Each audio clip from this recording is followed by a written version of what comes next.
Broccoli ভর্তা বানাবো, এজন্য আমি এখানে একটা ব্রকলি নিয়ে নিয়েছি।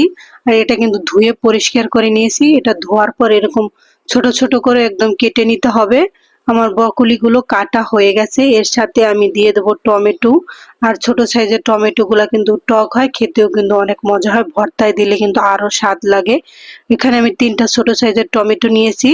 আর এগুলোকে এখন কেটে নেব, সাথে দিয়ে দেবো কাঁচামরিচ। কাঁচামরিচ গুলো আমি একটু চিড়ে দিয়েছি। আর সাথে দিয়ে দেবো পেঁয়াজ কুচি। পেঁয়াজগুলো এখন ছোট ছোট করে কেটে নেব।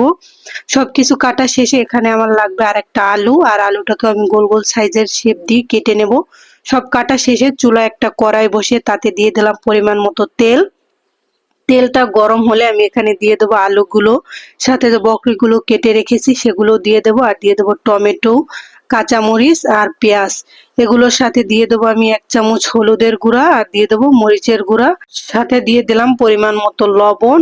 আর এটাকে এখন ভালোভাবে সবকিছুর সাথে মিশিয়ে তারপর ঢাকনা দিয়ে ঢেকে রেখে দিতে হবে সিদ্ধ হওয়ার জন্য।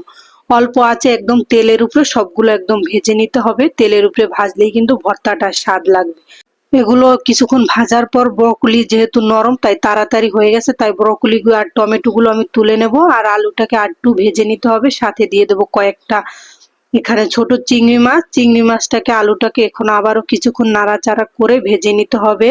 আর এই তো আমার চিংড়ি মাছ আলু দুটোটাই ভাজা হয়ে গেছে। এখন একে একে সবগুলো তুলে নিতে হবে।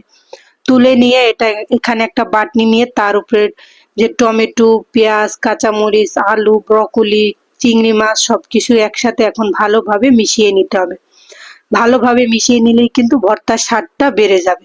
সবকিছু একদম মিশিয়ে নেওয়ার পর এতে আমি দিয়ে দেব এখন ধনিয়া পাতা কুচি, আর দিয়ে দেবো এখানে শুকনো মরিচের গুঁড়া, আর দিয়ে দেবো এখানে সরিষার তেল। সবকিছু একসাথে ভালোভাবে আবারও মিশিয়ে নিতে হবে। সবকিছু মিশিয়ে নেওয়ার পর এই তুলে নিলেই রেডি ব্রকলি ভর্তা। খেতে কিন্তু দারুণ মজা।